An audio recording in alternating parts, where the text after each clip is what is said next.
Año 496 desde el nacimiento de Cristo. Galia. El campo de batalla de Tolbiac. El aire, denso por el olor a sudor, sangre y hierro al rojo vivo, vibraba con gritos frenéticos. Dos ejércitos, dos voluntades bárbaras, se enfrentaron en un combate mortal que decidiría qué nombre sería grabado en las tablillas de los siglos venideros y cuál sería borrado y olvidado. Por un lado, estaban los feroces e implacables alamanes, una confederación de tribus germánicas que había irrumpido a través del Rin, llevando fuego y devastación. Por otro lado, estaban los francos, liderados por su joven, ambicioso y todavía pagano rey. Se llamaba Clodoveo. La batalla se desarrollaba de forma catastrófica para los francos. Sus filas vacilaron, los guerreros comenzaron a retroceder, mezclándose en un caos sangriento. Parecía que un empuje más y todo habría terminado. La derrota era inminente, y en ese momento de desesperación, cuando sus dioses, Odín, Thor y todo el panteón de sus antepasados germánicos parecían haberse vuelto sordos a sus súplicas, Clodoveo, alzando los ojos al cielo plomizo, realizó un acto destinado a cambiar no solo el curso de esta batalla, sino el curso de toda la historia europea.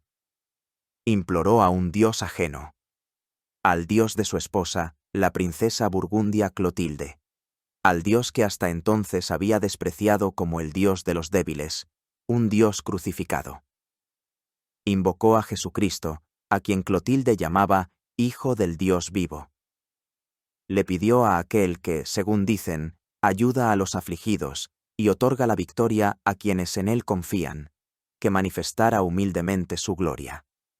Clodoveo juró que, si le concedía la victoria sobre estos enemigos y experimentaba su poder, el cual, según sus palabras, había experimentado el pueblo consagrado a su nombre, entonces creería en él y se bautizaría en su nombre, pues había invocado a sus dioses, pero como veía, no habían querido ayudarlo. Por lo tanto, pensaba que eran impotentes, ya que no acudían en ayuda de quienes les servían. Dijo que ahora lo invocaba a él, que en él quería creer, con tal de librarse de sus enemigos. Y en ese mismo instante, como nos relata el cronista Gregorio de Tours, ocurrió un milagro. Los alamanes, que ya saboreaban la victoria, vacilaron de repente. Su jefe fue abatido. El terror y la confusión se apoderaron de sus filas, y se dieron a la fuga en pánico. Los francos, animados por la intervención divina, se lanzaron en su persecución, aniquilando al enemigo. La victoria fue total y aplastante.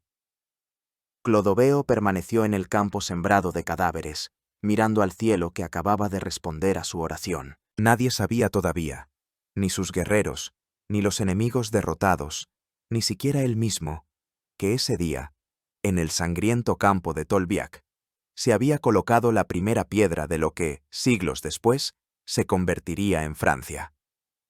Ese día, un jefe bárbaro pagano comenzó su largo y sinuoso camino para convertirse en el nuevo Constantino, el fundador del primer reino cristiano ortodoxo sobre las ruinas del Imperio Romano.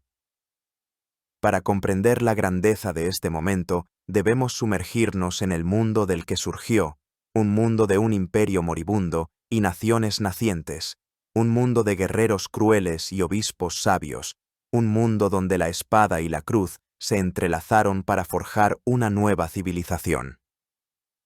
Antes de que comencemos el relato sobre el propio Clodoveo, es necesario dibujar el cuadro del mundo en el que le tocó nacer y actuar. Era un mundo crepuscular, un mundo de desintegración y fermentación, un mundo donde los fantasmas del pasado aún vagaban entre los monstruos recién nacidos del futuro. La segunda mitad del siglo V fue una época en que el coloso que había gobernado el mundo durante 5 siglos se derrumbaba. El Imperio Romano de Occidente agonizaba. Pero su muerte no fue repentina. Fue un proceso de desintegración largo y doloroso, similar a la lenta putrefacción de un organismo gigante. Imaginen la Galia, antaño una de las provincias más ricas y romanizadas, a la que llamaban la joya del imperio.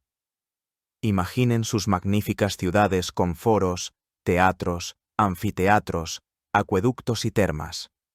Imaginen sus calzadas pavimentadas, por las que se movían incansablemente legiones, comerciantes y funcionarios, tejiendo la provincia en un único tejido económico y cultural.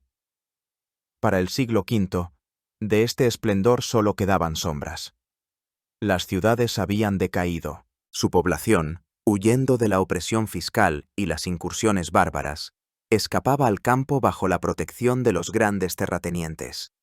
Los acueductos estaban destruidos, las termas se habían enfriado, y los majestuosos edificios públicos se habían convertido en ruinas o habían sido desmontados para obtener piedra para construir toscas murallas defensivas, erigidas apresuradamente alrededor de los encogidos centros urbanos.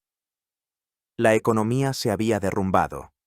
El complejo sistema basado en el comercio mediterráneo, la circulación monetaria y la especialización regional se desintegró.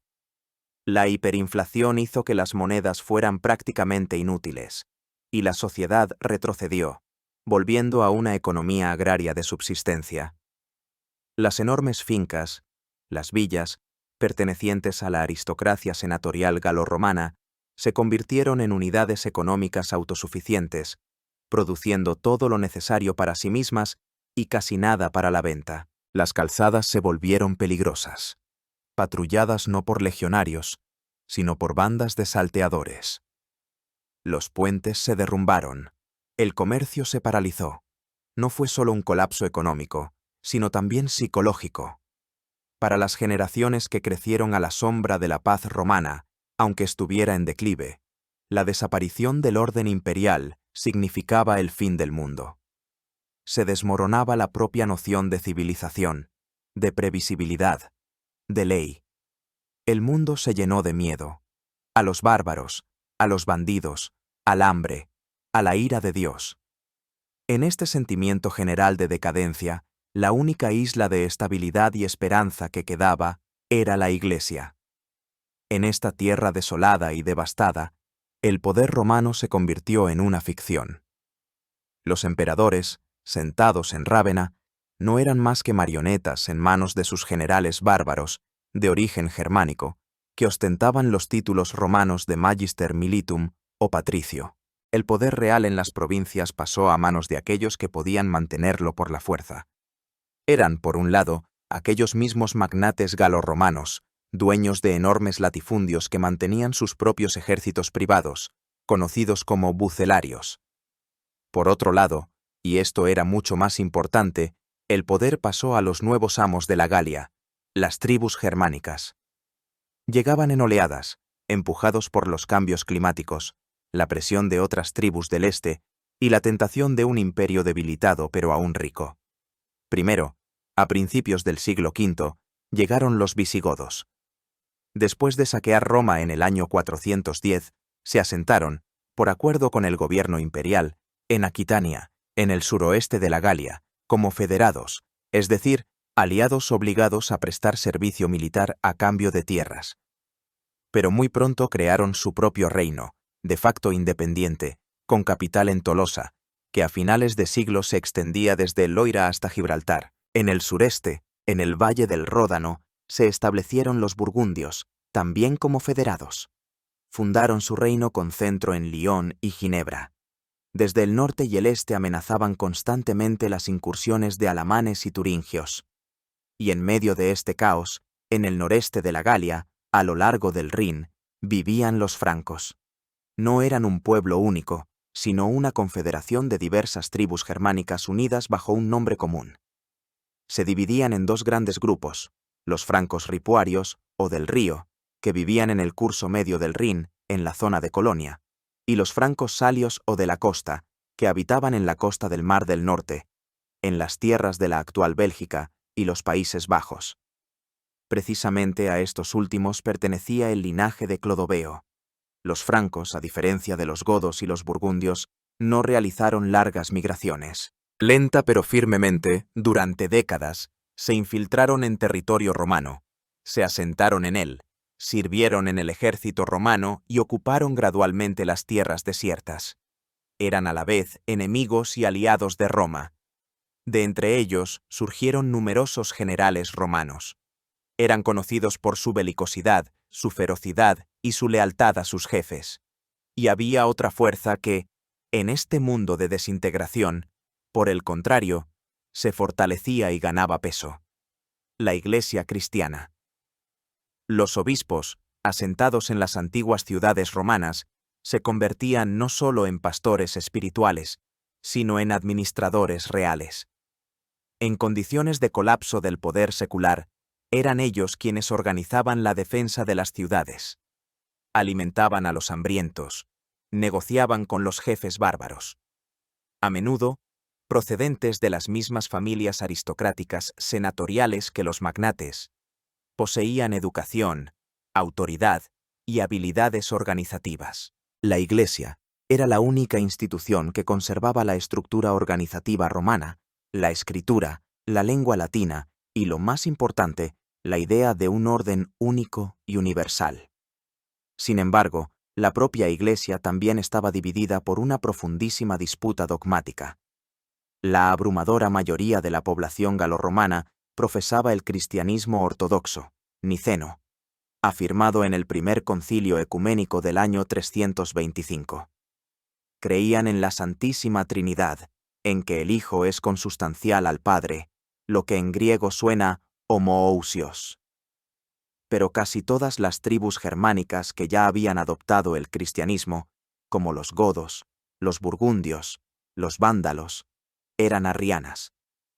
El arrianismo, nombrado por el sacerdote alejandrino Arrio, había sido condenado como herejía. Los arrianos consideraban que el Hijo no es igual, no es consustancial al Padre, sino que es su creación suprema, un intermediario entre Dios y el mundo. Para los cristianos ortodoxos, esto era una terrible blasfemia, una disminución de la divinidad de Cristo.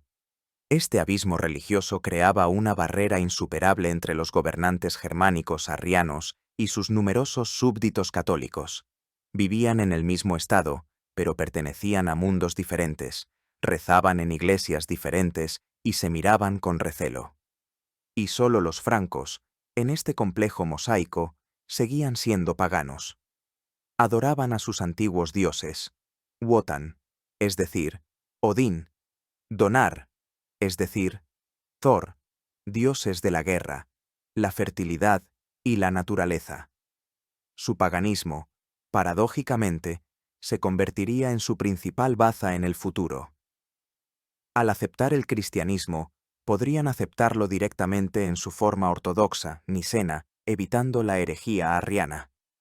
Esto les permitiría ser aceptados por la población galorromana y su poderoso episcopado. Fue en este mundo, en la encrucijada de civilizaciones, en una época de grandes cambios, alrededor del año 466, donde nació un niño destinado a reunir los fragmentos de un imperio moribundo y a crear con ellos un nuevo reino, bárbaro, pero ya cristiano.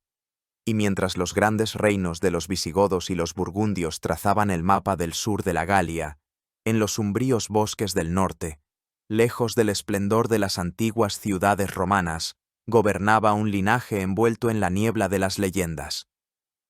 Eran los merovingios, la dinastía de la que procedía Clodoveo. Su poder no se basaba solo en la fuerza de la espada, sino en una autoridad sacra, casi mística, que se hundía en las raíces de una profunda antigüedad pagana. El principal rasgo externo de los merovingios, su símbolo sagrado, era el pelo largo, mientras que los simples guerreros francos se cortaban el pelo corto en la nuca, dejando solo un mechón por delante. Los reyes del linaje merovingio nunca se cortaban el pelo desde su nacimiento. El pelo largo, que caía sobre los hombros, se consideraba no solo un signo de dignidad real, sino la encarnación física de su poder mágico y su suerte, la llamada Heil, o mana. Este poder aseguraba la fertilidad de los campos, la fecundidad del ganado y la victoria en las batallas. Cortarle el pelo a un merovingio significaba despojarlo de este poder, de su estatus real, cometer un terrible sacrilegio. Esta tradición era tan fuerte que a un rey depuesto no se le mataba, sino que se le tonsuraba como a un monje, lo que equivalía a una muerte política y espiritual. La propia dinastía remontaba su origen al legendario progenitor Meroveo, quien le dio su nombre. De Meroveo no sabemos casi nada. Es difícil decir si fue una figura histórica real o mítica. El cronista del siglo VII, Fredegario, relata una asombrosa leyenda sobre su nacimiento. Supuestamente, la madre de Meroveo, esposa del rey Clodión, mientras se bañaba en el mar, fue seducida por un monstruo marino, una bestia de Neptuno parecida a un quinotauro. De esta unión nació Meroveo, en cuyas venas se mezclaba la sangre de los reyes francos y la de una misteriosa deidad marina.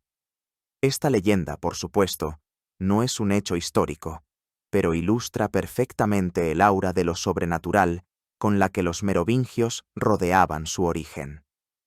No eran solo jefes, eran portadores de la gracia divina, descendientes de los dioses. Su poder era personal, no territorial. Eran reyes de los francos, no reyes de Francia, y el pueblo los seguía en busca de gloria y botín. El centro de esta sociedad era el guerrero libre. Su principal ocupación era la guerra, y su principal deseo, un rico botín que repartía un jefe exitoso. La base del ejército franco era la infantería, que luchaba en formación cerrada, conocida como cuña o muro de escudos. Su armamento era simple pero mortal. Cada guerrero tenía un gran escudo de madera, redondo u ovalado, una lanza larga para el combate cuerpo a cuerpo y una espada corta llamada scramasax. Pero el arma más temible y famosa de los francos era el hacha arrojadiza, la francisca. Esta hacha, con su característica hoja en forma de S, se lanzaba justo antes del combate cuerpo a cuerpo con una fuerza y una precisión aterradoras, capaz de partir un escudo o un cráneo enemigo. Otra arma temible era el angón, una lanza arrojadiza con una larga punta de hierro y púas. Al clavarse en el escudo del enemigo, el angón le impedía levantarlo y era imposible sacarlo. Así, el guerrero franco despojaba al enemigo de su defensa, tras lo cual se lanzaba a un ataque furioso. Fue con tales guerreros con los que Clodoveo comenzaría sus conquistas. Una figura más histórica es el padre de Clodoveo, Childerico I. Fue rey de los francos salios con centro en la ciudad de Tournai, en el territorio de la actual Bélgica. Childerico no fue un gran conquistador, pero sí un político astuto y un general exitoso. Actuó como comandante federado romano, luchando a veces del lado de los romanos contra los visigodos, y otras veces junto a ellos contra los piratas sajones. Fue el clásico jefe bárbaro de una época de transición que se balanceaba entre el servicio a Roma y la defensa de los intereses de su tribu. Sobre su vida, Gregorio de Tours cuenta otra pintoresca historia. Supuestamente, Childerico era tan disoluto y seducía a las hijas de los nobles francos, que sus súbditos lo expulsaron. Huyó a Turingia, a la corte del rey Basín. Allí sedujo a la esposa de Basín, la reina Basina. 8 años después, los francos, cansados del gobierno del general romano Egidio, a quien habían elegido en lugar de Childerico, llamaron de vuelta a su rey. Y poco después, Basina también llegó desde Turingia, habiendo abandonado a su marido.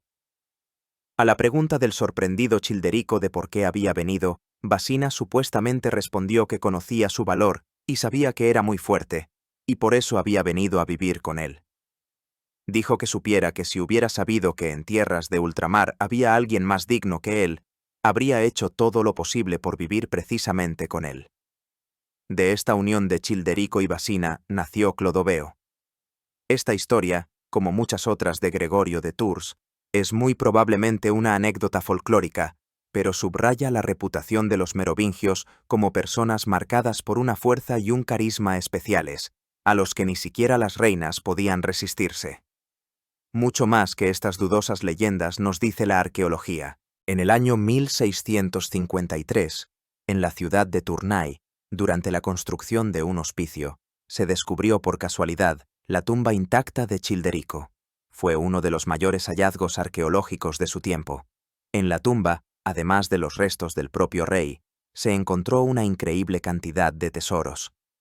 Su cuerpo estaba vestido con un manto de general romano, el paludamentum, sujeto con una fíbula de oro. A su lado yacían sus armas, una espada espaza y un hacha de guerra francisca con empuñaduras ricamente decoradas con oro. En su dedo llevaba un anillo sello de oro con su efigie y una inscripción que decía «Del rey Childerico». Estaba representado como un guerrero franco con el pelo largo y una lanza, pero vestido como un general romano. En la tumba también se encontraron cientos de monedas de oro, bizantinas y romanas, joyas de oro y granate, hebillas, brazaletes, y lo más sorprendente, más de 300 abejas de oro, o quizás cigarras, con incrustaciones de granate, con las que probablemente estaba bordado su manto funerario. Estos tesoros, la mayor parte de los cuales, por desgracia, fueron robados de la Biblioteca de París en el año 1831 y fundidos, nos dicen mucho sobre el mundo de Childerico y Clodoveo. Muestran el sincretismo, la mezcla de las culturas romana y germánica. Childerico fue enterrado como un jefe germánico, con su caballo y sus armas, pero con los atributos del poder romano. Era a la vez reix, es decir, rey de los francos, y general romano. Su riqueza atestigua sus exitosas campañas militares y el control que ejercía sobre importantes rutas comerciales. Las abejas de oro de su tumba causaron tal impresión en Napoleón Bonaparte que, tratando de vincular su nuevo imperio con las raíces más antiguas de Francia, las eligió como su símbolo personal, sustituyendo con ellas los lirios reales de los Borbones. En el año 481 o 482, Childerico murió. El poder sobre su pequeño reino de los francos salios, situado en el territorio de la actual Bélgica y el noreste de Francia, pasó a su hijo, un joven de 15 años llamado Clodoveo. Nadie podía suponer entonces que este joven, uno de los muchos pequeños reyes bárbaros, en 30 años de reinado, unificaría bajo su poder casi toda la Galia y crearía el más poderoso y duradero de todos los reinos bárbaros. Al ascender al trono de su padre, el joven Clodoveo heredó un pequeño reino. Sus dominios se extendían desde Tournai hasta Cambrai. Era solo uno de varios reyes francos que gobernaban sus tribus. Al este de él se sentaban otros merovingios, Cararico, Ragnacario en Cambrai, Sigeberto el Cojo en Colonia. Pero la mirada del joven lobo no se dirigía a sus parientes. Miraba hacia el sur, hacia las ricas y todavía romanizadas tierras entre los ríos Somme y Loira. Estas tierras representaban el último fragmento del Imperio Romano en la Galia. Aquí, después de la caída de Rávena en el año 476, continuaba gobernando un general romano llamado Siagrio. Gregorio de Tours lo llama Rey de los Romanos, que en latín suena Rex Romanorum, aunque el propio Siagrio, muy probablemente, continuaba usando el título romano de Magister Militum o patricio. Su padre, Egidio, había sido el último comandante militar romano legítimo en la Galia, y después de su muerte, Siagrio heredó el poder sobre este territorio. Su llamado reino, con centro en la ciudad de Soissons, era un enclave, atrapado entre los francos al norte y los visigodos al sur. Siagrio comandaba los restos del ejército de campaña romano en la Galia y se apoyaba en la aristocracia galorromana local y los obispos. Era el último representante del poder romano legítimo en esta tierra. Y para Clodoveo, era el primer y principal objetivo. Las razones de esto eran obvias. Las tierras de Siagrio eran ricas y fértiles. Su conquista daría a Clodoveo acceso a los recursos necesarios para mantener y aumentar su partida de guerra. Además, una victoria sobre el último gobernante romano elevaría inconmensurablemente su autoridad entre los demás jefes francos. Fue un paso audaz, pero bien calculado. Clodoveo no actuó solo. Firmó una alianza con su pariente, el rey Ragnacario de Cambrai. En el año 486, habiendo reunido un ejército combinado, Clodoveo, que solo tenía 20 años, invadió los dominios de Siagrio. Siagrio aceptó el desafío. Los dos ejércitos se encontraron en el campo de batalla cerca de Soissons. De la batalla en sí sabemos muy poco. Gregorio de Tours solo informa de ella con una frase, que en el 5º año de su reinado, Clodoveo fue a la guerra contra Siagrio, y, habiendo entrado en combate con él, lo derrotó por completo. Pero detrás de esta lacónica frase se esconde un acontecimiento de enorme importancia. El ejército bárbaro de los francos, compuesto principalmente por infantería armada con hachas franciscas, lanzas angones y espadas, aplastó al último ejército regular romano en la Galia. Fue el fin. 500 años de dominio romano en el norte de la Galia terminaron en el campo de batalla cerca de Soissons. El derrotado Siagrio huyó. Buscó refugio junto al rey visigodo Alarico II en Tolosa, con la esperanza de que un rey germánico no entregara a un aristócrata romano a otro. Pero se equivocó. Alarico no quiso enemistarse con el joven y agresivo jefe franco. Cuando Clodoveo envió embajadores exigiendo la entrega del fugitivo, amenazando en caso contrario con la guerra, Alarico, temiendo atraer la ira de los francos, ordenó encadenar a Siagrio y entregarlo a Clodoveo. Poco después, Clodoveo ordenó apuñalar a Siagrio en secreto. El joven lobo había mostrado sus dientes. No solo era un guerrero valiente, sino también un político despiadado que no dejaba con vida a sus enemigos. La conquista del reino de Soissons fue el primer paso de Clodoveo hacia la grandeza. Obtuvo el control de un vasto territorio que incluía ciudades tan importantes como Soissons, París, Rouen. Pero fueron los acontecimientos que siguieron inmediatamente a la batalla los que nos muestran mejor el complejo carácter de este hombre y de su época. Y la clave aquí es la famosa historia del jarrón de Soissons.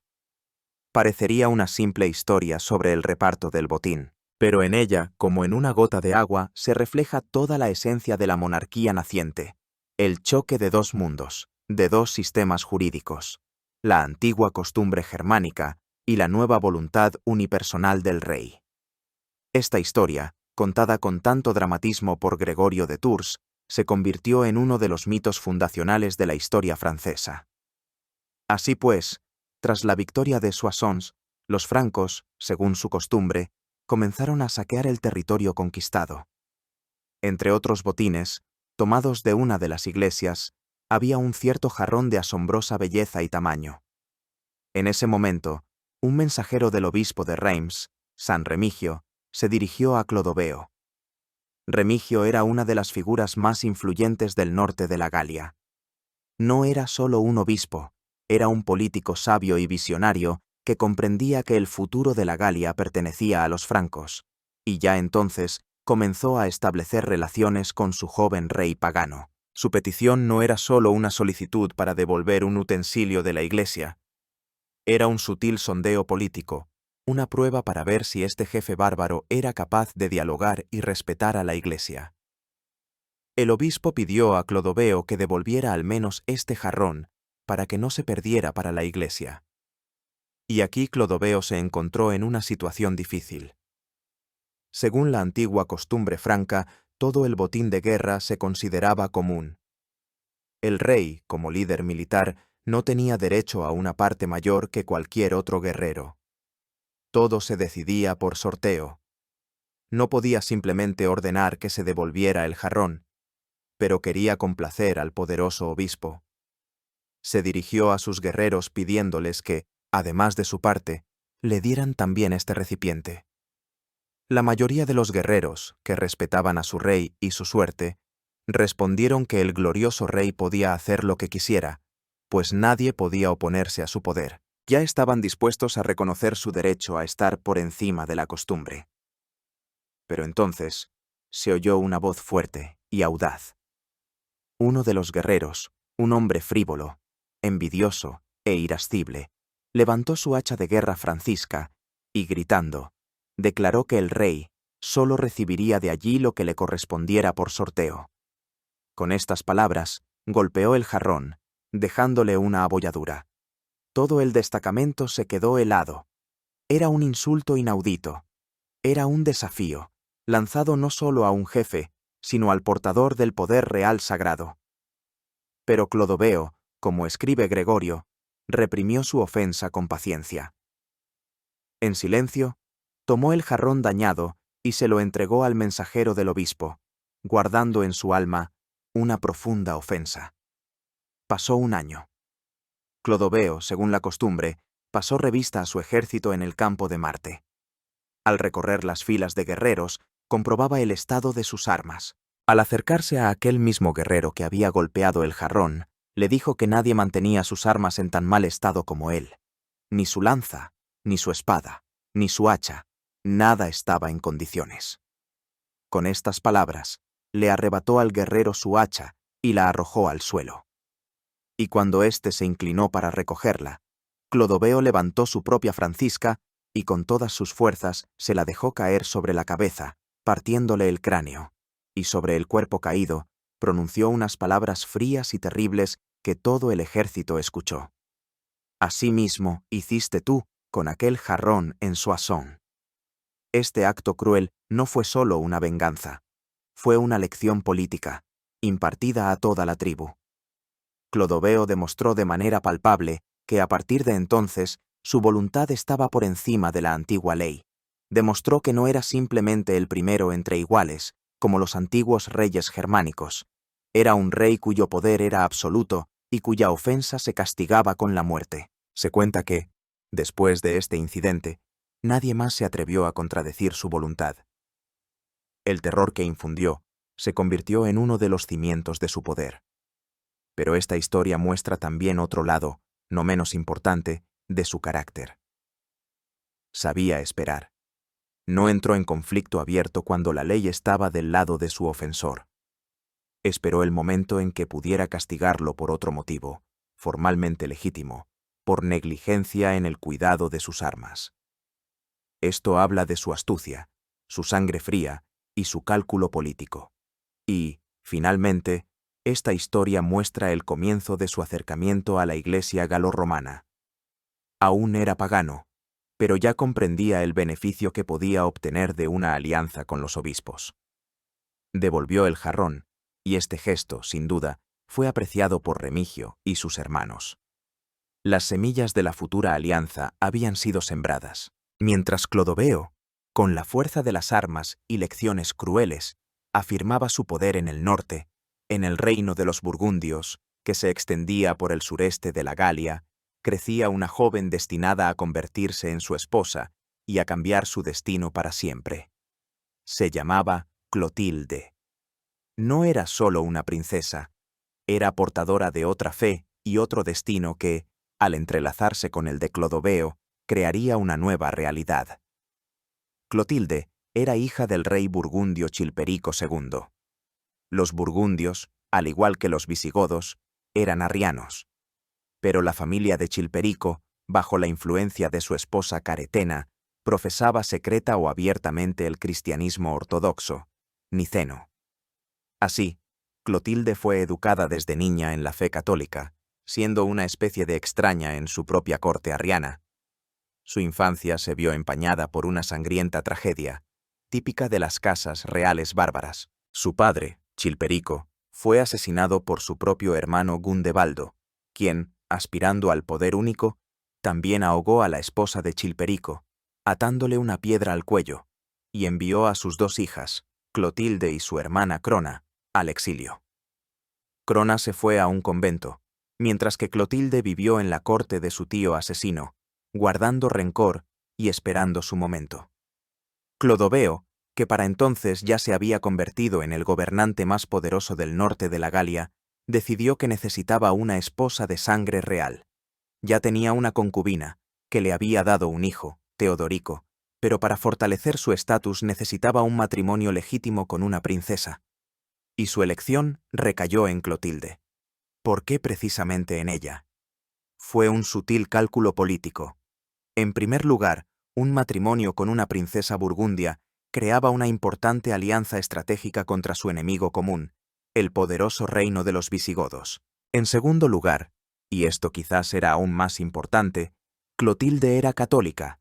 Clodoveo, que gobernaba sobre un número cada vez mayor de súbditos galorromanos, no podía dejar de comprender el beneficio que le reportaría un matrimonio con una correligionaria de su nueva población. Posiblemente, también le sugirieron este matrimonio sus consejeros de la aristocracia galorromana y el mismo obispo Remigio. Gregorio de Tours cuenta sobre este noviazgo una hermosa historia, casi de cuento de hadas. Supuestamente, Clodoveo, al oír hablar de la belleza y la inteligencia de Clotilde, le envió en secreto a su mensajero, un romano llamado Aureliano. Disfrazado de mendigo, Aureliano se infiltró en el palacio donde vivía Clotilde y, durante su visita a la iglesia, logró entregarle el anillo de Clodoveo como señal de su propuesta. Clotilde, comprendiendo que era su única oportunidad de escapar del poder de su tío y vengar a su familia, aceptó con alegría. Le entregó a Aureliano su propio anillo y le pidió que se diera prisa. Al enterarse de la propuesta de Clodoveo, Gundebaldo se enfureció. Sus consejeros le advirtieron que no debía entregar a la joven a ese franco, pues si le daba a su sobrina, vendría con todo su pueblo y le quitaría su tierra. Pero, temiendo el poder de Clodoveo, no se atrevió a negarse. Dio su consentimiento al matrimonio y envió a Clotilde con una rica dote a su prometido. Lo que siguió parece una novela de aventuras. Clotilde, temiendo que su tío pudiera cambiar de opinión y hacerla regresar, suplicó a sus escoltas francos que viajaran lo más rápido posible. Se subió a un carro cubierto, un carpentum, y corrió hacia la frontera. Y no fue en vano. Gundebaldo realmente se arrepintió de su decisión y envió una partida en su persecución. Pero ya era demasiado tarde. Clotilde había logrado cruzar la frontera y encontrarse en territorio franco. Al ver esto, ordenó quemar una parte de la tierra burgundia para cortarse simbólicamente el camino de regreso. La persecución regresó con las manos vacías. Clodoveo, como escribe Gregorio, recibió a su prometida con gran alegría, y pronto se casaron. Esto ocurrió alrededor del año 493. Este matrimonio se convirtió en un punto de inflexión en la vida de Clodoveo y en la historia de su reino. Clotilde no era solo una esposa, era una misionera. Desde el primer día de su vida en común, instó incansablemente a su marido pagano a aceptar su fe. Le hablaba de la impotencia de sus ídolos, hechos de madera y piedra, y de la omnipotencia del único Dios creador, que hizo el cielo y la tierra. Cuando nació su primer hijo, ella insistió en que fuera bautizado. Clodoveo, aunque a regañadientes, aceptó. Pero poco después del bautismo, el infante, llamado Ingomer, enfermó y murió con sus ropas bautismales blancas. Para Clodoveo, fue un golpe terrible y una prueba de la veracidad de sus creencias paganas. Se enfureció con su esposa, diciendo que si el niño hubiera sido consagrado a sus dioses, habría vivido, pero como fue bautizado en el nombre de su dios, no podía vivir. Pero Clotilde no se desesperó. Oró y dio gracias a Dios por haber concedido al menos a su primogénito ser recibido en el reino de los cielos. Cuando nació su segundo hijo, Clodomiro, volvió a insistir en el bautismo. Y este niño también enfermó gravemente. Clodoveo ya estaba seguro de que también este niño moriría, y volvió a reprochar a su esposa. Pero Clotilde oró fervientemente, y según el cronista, el niño se recuperó. A pesar de esto, Clodoveo se mantuvo inflexible. Respetaba la fe de su esposa, pero no tenía intención de renunciar a los dioses de sus antepasados. Para ello, se necesitaba algo más que persuasiones y dramas familiares. Se necesitaba una señal del cielo, una intervención divina en el campo de batalla. Y esa intervención no tardó en llegar. Parecía que la Galia se había detenido por un tiempo en un frágil equilibrio. Clodoveo había consolidado su poder en el norte.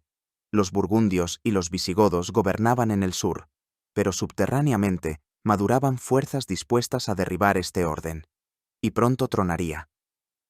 Alrededor del año 496, una nueva oleada de conquistadores germánicos, los alamanes, se abalanzó sobre las fronteras nororientales del reino franco.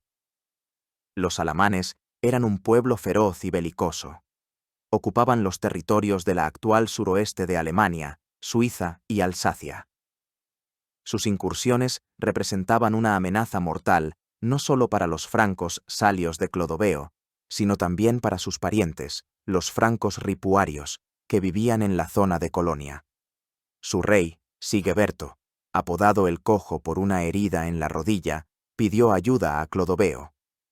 Clodoveo, comprendiendo que solo no podría hacerles frente, aceptó la alianza. Los dos ejércitos francos se unieron para repeler al enemigo común. La batalla decisiva tuvo lugar en un lugar que las crónicas llaman Tolbiac, hoy la ciudad de Sulpich, cerca de Colonia. La batalla fue increíblemente encarnizada. Como escribe Gregorio de Tours, se produjo una cruel matanza, y el ejército de Clodoveo estaba al borde de la aniquilación total. Los francos, incapaces de resistir el embate, comenzaron a retroceder. La catástrofe parecía inminente. Fue en este momento de desesperación cuando ocurrió la escena descrita en el prólogo. Clodoveo, viendo la impotencia de sus dioses paganos, dirigió una oración al dios de Clotilde. Y el milagro se produjo. El curso de la batalla cambió. Los alamanes, habiendo perdido a su rey, vacilaron y huyeron. La victoria de los francos fue completa. Clodoveo no solo salvó su reino, sino que también sometió una parte considerable de las tierras de los alamanes, expandiendo su influencia mucho más allá del Rin. Pero el principal resultado de esta batalla no fue la adquisición territorial. Fue una victoria espiritual. Clodoveo había hecho un voto, y ahora debía cumplirlo. Al regresar a casa, le contó a Clotilde su juramento y la milagrosa victoria. La reina, inmensamente feliz, envió inmediatamente a buscar al obispo de Reims, San Remigio. Comenzaron los preparativos para el mayor de los acontecimientos. Remigio, este sabio pastor, comenzó a instruir al rey en los fundamentos de la fe cristiana. Pero ante Clodoveo se alzaba otra tarea muy importante. No era solo un hombre, era el rey de una tribu bárbara. No podía ser bautizado solo. Necesitaba el consentimiento de su pueblo, de sus guerreros. Reunió a los francos y se dirigió a ellos con un discurso. Pero, como resultó, sus temores eran infundados. La intervención divina en Tolbiac había impresionado a los guerreros no menos que a su rey. Incluso antes de que terminara de hablar, el ejército a una sola voz exclamó que ellos, gracioso rey, renunciaban a los dioses mortales y estaban dispuestos a seguir al dios inmortal que predicaba Remigio. Y así, en la Navidad del año 496, aunque algunos historiadores sitúan este acontecimiento en fechas posteriores, hasta el 508, en la ciudad de Reims, todo estaba listo para la ceremonia. Las calles estaban adornadas con coloridas alfombras, las iglesias con cortinas blancas. El baptisterio estaba lleno de incienso, en él ardían velas de cera, y, como escribe el cronista, todo el lugar estaba inundado de una fragancia tan divina que los presentes pensaban que se encontraban entre los aromas del paraíso. Clodoveo, este pagano de ayer, jefe de bárbaros de pelo largo, entró en el baptisterio. Asombrado por la magnificencia de la ceremonia, le preguntó al obispo si aquello era el reino de los cielos que le había prometido. Remigio respondió que no, que esto era solo el comienzo del camino que conduce a él. Y entonces, cuando el rey se acercó a la pila bautismal, el obispo pronunció las famosas palabras que han pasado a todos los libros de historia. Exhortó al orgulloso sicambro a someterse con humildad, a adorar lo que había quemado y a quemar lo que había adorado. Clodoveo, el poderoso guerrero, inclinó la cabeza y entró en el agua. Fue bautizado en el nombre del Padre, y del Hijo, y del Espíritu Santo. Tras él, se bautizaron sus 2 hermanas y más de 3000 de sus guerreros. Más tarde, nació una leyenda que se convertiría en central para la monarquía francesa. Supuestamente, en el momento del bautismo, al no encontrar el santo óleo para la unción, descendió del cielo una paloma y trajo en su pico un recipiente, la santa ampolla, con óleo divino. Con este óleo, hasta el siglo XIX, serían ungidos todos los reyes de Francia, subrayando el origen divino de su poder, que se remontaba a Clodoveo. El significado de este acontecimiento es imposible de sobreestimar. El bautismo de Clodoveo no fue solo un acto de fe personal. Fue una jugada política genial. En primer lugar, al adoptar el cristianismo precisamente en su forma ortodoxa, nicena, Clodoveo se convirtió en el único gobernante católico entre todos los reyes germánicos de la Galia. Todos los demás, visigodos y burgundios, eran arrianos, es decir, a los ojos de la población galorromana local y su poderosa jerarquía eclesiástica, herejes. Clodoveo se transformó instantáneamente de un conquistador bárbaro en un defensor de la verdadera fe, en uno de los suyos para los millones de católicos que vivían bajo el dominio arriano. En segundo lugar, obtuvo el más poderoso de los aliados en la persona de la Iglesia galorromana.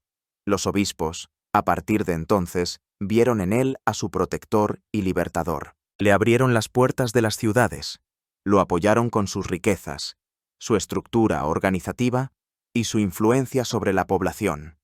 La alianza de la espada de los merovingios y la cruz de la Iglesia católica se convirtió en el fundamento sobre el que se construyó el reino franco. En tercer lugar, este acontecimiento tuvo una enorme importancia para toda Europa. El reino franco se convirtió en el primer estado bárbaro en adoptar el catolicismo. Esto predeterminó el futuro mapa religioso de Europa. El Papa de Roma, que en aquel momento se encontraba en una situación difícil, oprimido por los gobernantes arrianos de Italia, encontró en la persona de Clodoveo y sus sucesores un poderoso protector en el norte.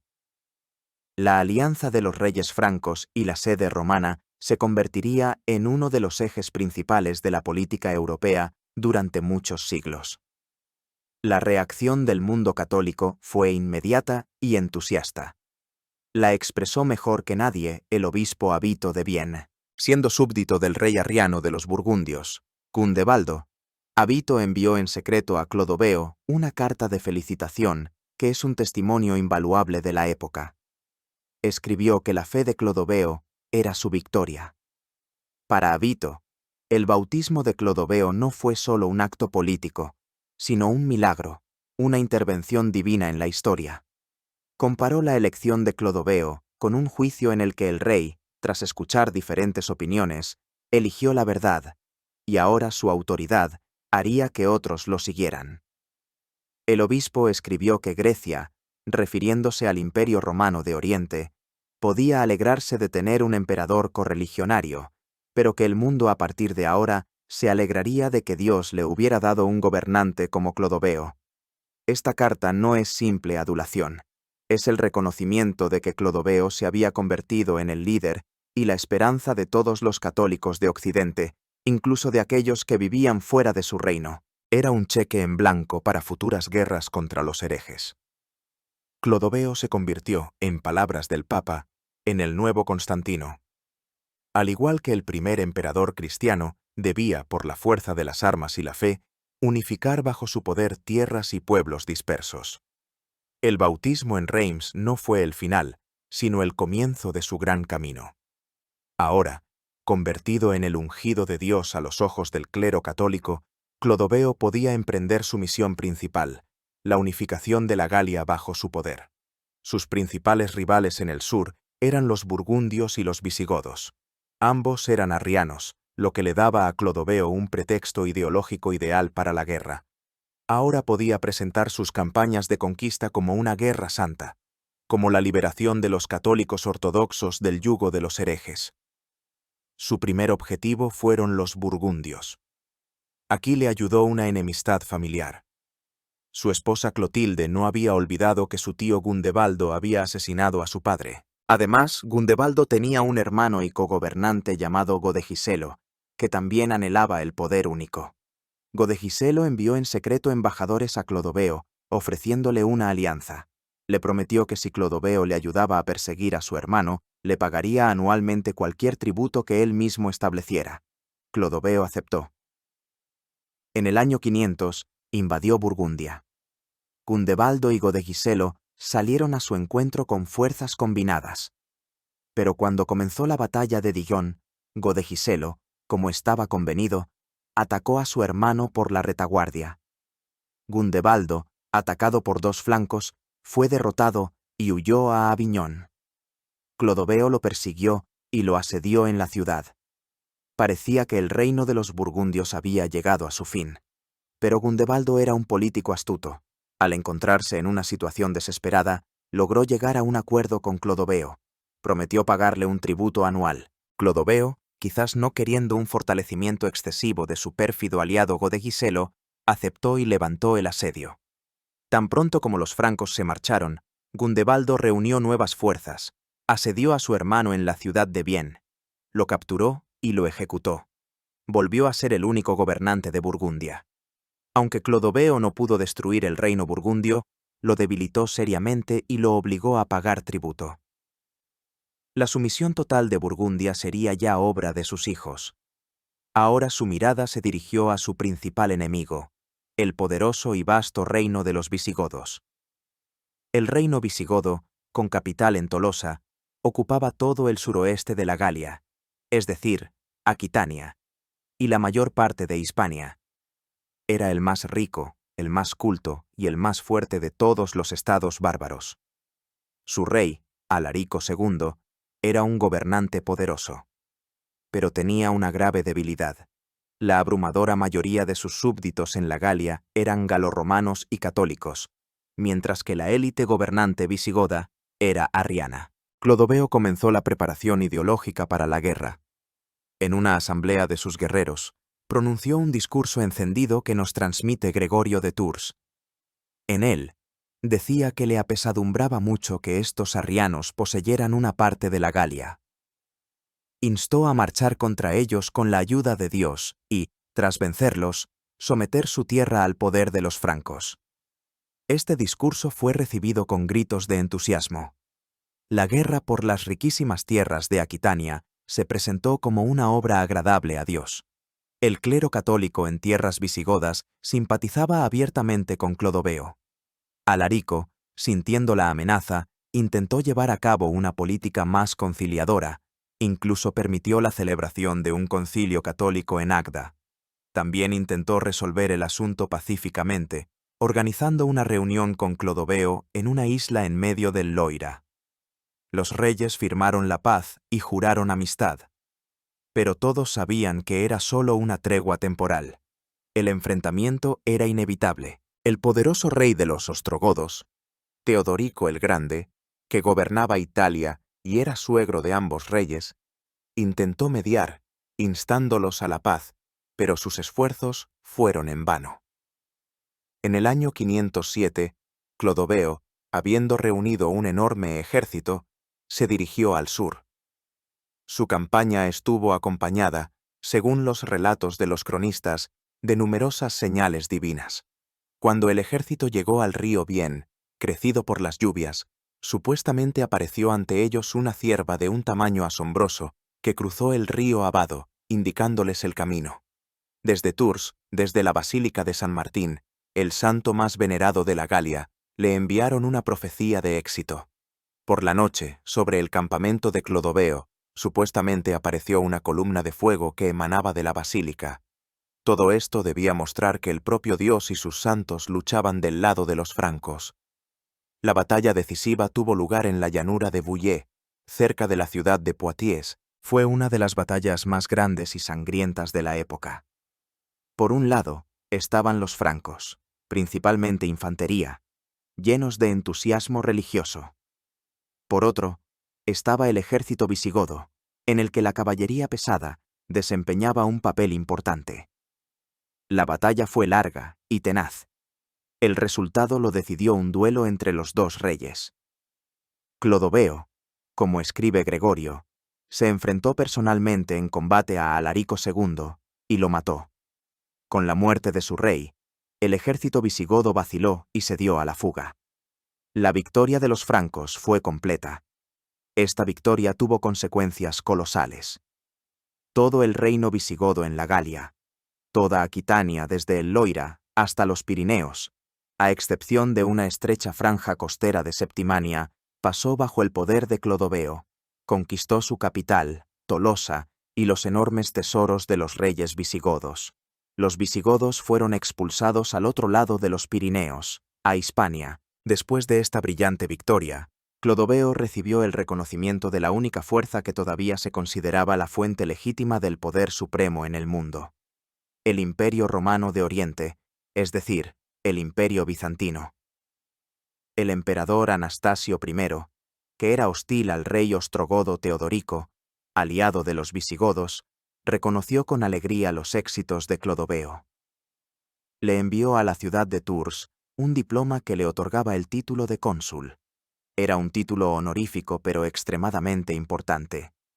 En la Basílica de San Martín, Clodoveo se vistió con la túnica y la clámide púrpuras, las vestiduras de un cónsul romano, y se colocó una diadema en la cabeza. Recorriendo la ciudad, arrojó a la multitud monedas de oro y plata. Desde ese día, como escribe Gregorio, no solo se le llamó rey, sino también cónsul y augusto.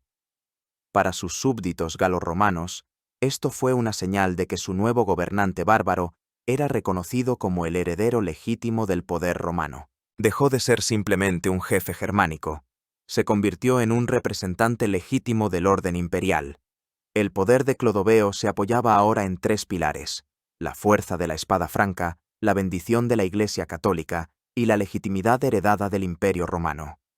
Clodoveo había conquistado casi toda la Galia. Había sido reconocido por el emperador y bendecido por la Iglesia. Pero su trabajo aún no había terminado. El poder sobre los francos todavía estaba dividido.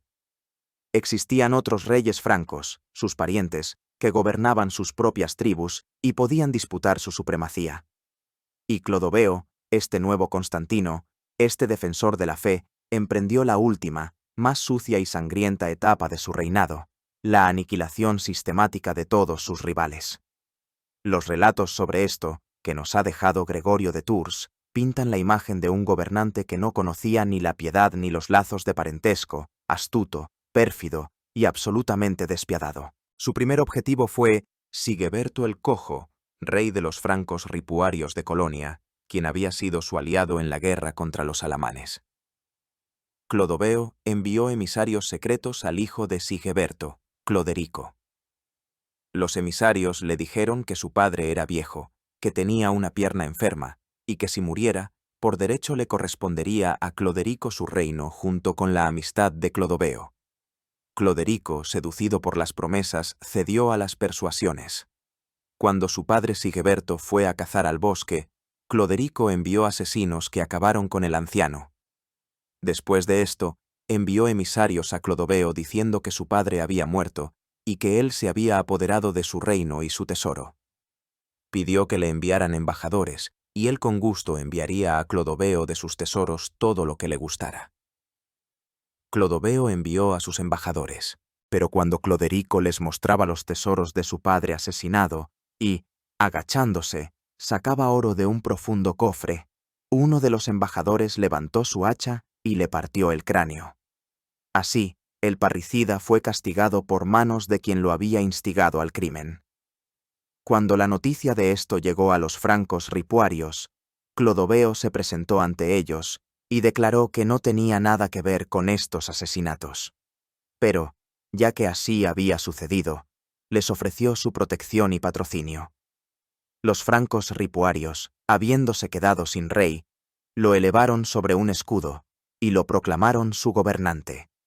Gregorio de Tours concluye que así Clodoveo exterminaba diariamente a sus enemigos y expandía su reino, porque caminaba con un corazón recto ante el Señor y hacía lo que era agradable a sus ojos. Esta última frase suena como una ironía cruel, pero refleja la cosmovisión del cronista. Incluso los crímenes más viles, pueden justificarse si sirven a la causa de la unificación de un reino cristiano. La siguiente víctima fue Cararico, otro rey franco. Durante la guerra de Clodoveo con Siagrio, Cararico, esperando a ver qué bando prevalecería, no acudió en ayuda de ninguno. Clodoveo no se lo perdonó. Capturó a Cararico y a su hijo y ordenó que les cortaran el pelo, convirtiendo a uno en sacerdote y al otro en diácono. Era la muerte política. Pero cuando Cararico y su hijo, en su humillación, se quejaban el uno al otro y decían que sus verdes ramas habían sido cortadas y esperaban que volvieran a crecer, estas palabras fueron transmitidas a Clodoveo. Comprendió que no se habían resignado y que esperarían una oportunidad para vengarse. Sin pensarlo dos veces, ordenó decapitarlos a ambos y se apoderó de su reino. Luego le llegó el turno a Ragnacario, rey de Cambrai, su pariente y antiguo aliado.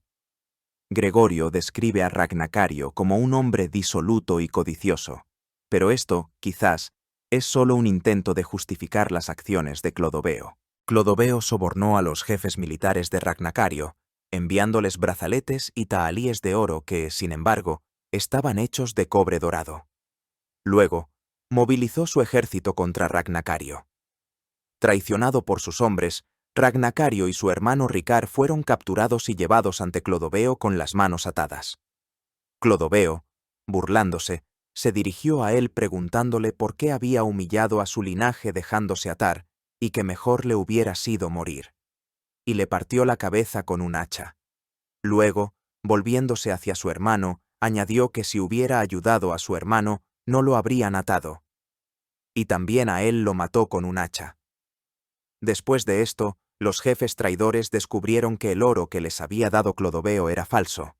Cuando se quejaron, él, con una calma glacial, respondió que tal oro merecía quien por su propia voluntad entrega a su señor a la muerte, y que deberían alegrarse de que les hubiera perdonado la vida. Después de esto, también ordenó matar a otro de sus hermanos, Rignomero, en la ciudad de Le Mans. Así, uno tras otro, con astucia, traición y violencia directa, Clodoveo aniquiló a todos sus parientes, a todos los reyes de pelo largo que podrían haberle hecho la competencia. Se convirtió en el único gobernante de todos los francos. Gregorio de Tours concluye esta sangrienta lista con una anécdota trágica y llena de hipocresía. Supuestamente, un día Clodoveo, habiendo reunido a sus allegados, exclamó con fingida pesadumbre que, ¡ay de él!, que se había quedado como un peregrino entre extraños y no tenía parientes que pudieran ayudarlo en caso de desgracia. Pero lo decía, como señala el cronista, no porque lamentara su muerte, sino por astucia, con la esperanza de averiguar si aún quedaba alguien vivo, para matarlo también. Al final de su reinado, Clodoveo, que había comenzado como un modesto jefe tribal, se había convertido en el monarca absoluto de un vasto reino que se extendía desde el Rin hasta los Pirineos. Unificó a los francos, sometió a los galorromanos, derrotó a los alamanes y a los visigodos. Sentó las bases de la potencia más poderosa de la Europa altomedieval. Y lo hizo con las manos manchadas de la sangre no solo de sus enemigos, sino también de sus parientes más cercanos. Habiendo conquistado un reino, Clodoveo se enfrentó a una nueva tarea no menos compleja. Había que gobernarlo. Necesitaba crear un sistema que asegurara el orden y la estabilidad en un vasto territorio habitado por diferentes pueblos con diferentes costumbres. Y aquí se reveló no solo como un guerrero, sino también como un sabio estadista. Uno de sus pasos más importantes fue el establecimiento de una nueva capital. Trasladó su corte a una pequeña pero estratégicamente bien situada ciudad en el río Sena, Lutecia, o París. La elección no fue casual. París, en el pasado una modesta ciudad romana, que no se contaba entre los mayores centros de la Galia, se encontraba en la confluencia de sus antiguos dominios francos del norte y los nuevos territorios galorromanos conquistados en el sur. Era un centro desde el que era conveniente controlar todo el reino. Además, la ciudad estaba asociada a la veneración de una de las santas más populares de la Galia, Santa Genoveva, quien, según la tradición, había salvado la ciudad de la invasión de los hunos de Atila. Al establecerse en París, Clodoveo consolidó su estatus como gobernante de toda la Galia y sentó las bases para el futuro engrandecimiento de esta ciudad. Aquí, en la colina que hoy lleva el nombre de Santa Genoveva, fundó la Iglesia de los Santos Apóstoles, donde fue enterrado después de su muerte. Más tarde, esta iglesia se convertiría en la Abadía de Santa Genoveva, uno de los principales centros espirituales de Francia. Pero, ¿cómo gobernar este vasto territorio en la práctica? Clodoveo también aquí aplicó el principio de síntesis, no destruyendo lo antiguo, sino construyendo sobre ello lo nuevo. Conservó la división romana de la Galia en distritos urbanos, las civitates. Pero al frente de cada uno de estos distritos puso a su representante, un conde, en latín comes. El conde, por lo general, era un noble guerrero franco, leal personalmente al rey. Era a la vez comandante militar, que reunía la milicia, juez supremo y recaudador de impuestos. Su poder era un reflejo en miniatura del poder del rey. Sin embargo, junto al conde en cada ciudad se encontraba el obispo. El obispo no solo era el líder espiritual, sino también el mayor terrateniente, el jefe de una ramificada organización eclesiástica y, lo más importante, el representante de la aristocracia galorromana local, un hombre en quien confiaba la población nativa. El exitoso gobierno del reino de Clodoveo se basó en el frágil pero eficaz equilibrio de estas dos fuerzas, el poder militar germánico del conde y la autoridad administrativa y cultural romana del obispo. Este dualismo se convertiría en un rasgo característico de toda la Alta Edad Media. Pero su legado más duradero no fue la fundación de una capital, sino la codificación de las leyes. Fue bajo Clodoveo cuando se compiló una de las más famosas recopilaciones de leyes bárbaras, conocida como la Ley Sálica, o en latín, Lex Salica. No fue un código nuevo, inventado por él, sino un registro de las antiguas costumbres orales de los francos salios, escrito en latín vulgar, pero con la inserción de palabras francas. La Ley Sálica nos ofrece una oportunidad única de asomarnos al mundo de la sociedad franca. Era una sociedad de guerreros y agricultores, donde los principales valores eran el linaje y el honor. La ley no preveía castigos públicos como la prisión. En su base se encontraba el principio del Wehrgeld, la compensación monetaria por un delito.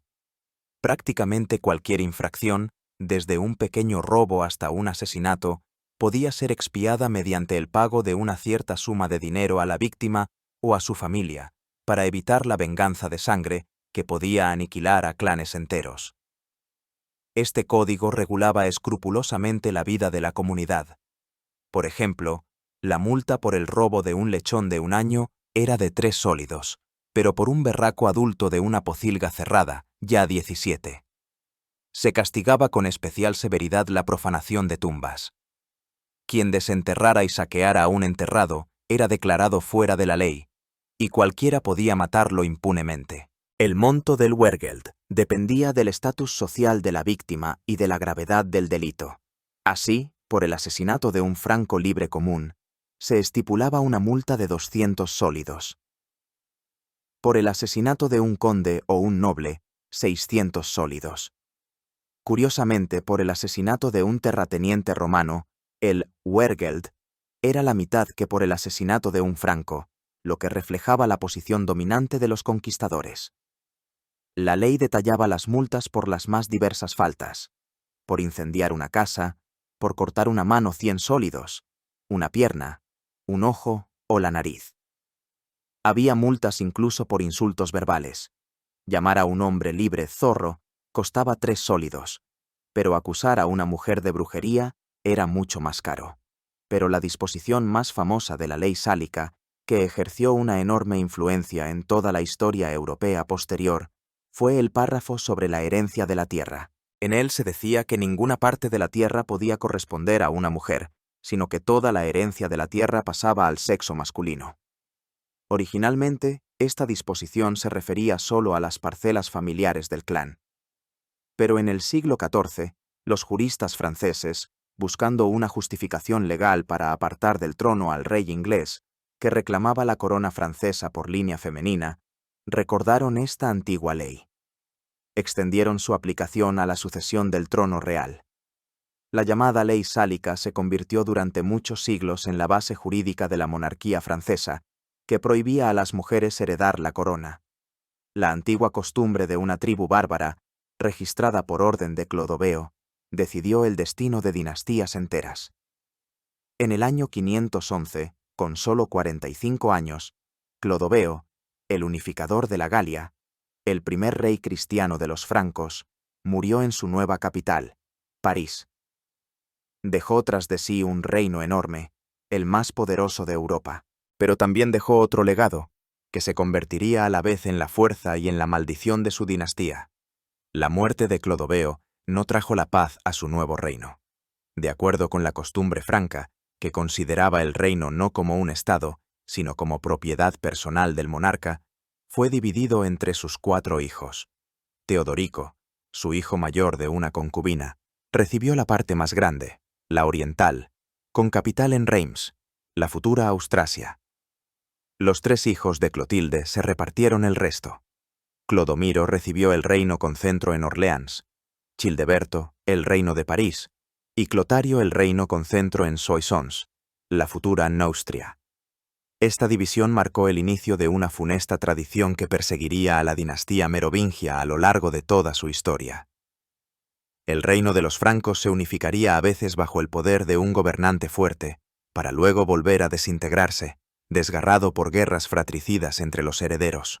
Los hijos y nietos de Clodoveo continuarían su política de conquista, sometiendo Burgundia y Provenza, pero sus constantes disputas terminarían por debilitar la dinastía y llevarla a la decadencia, a la época de los llamados reyes holgazanes, hasta que en el siglo VIII fueran reemplazados por los nuevos y enérgicos gobernantes, los carolingios.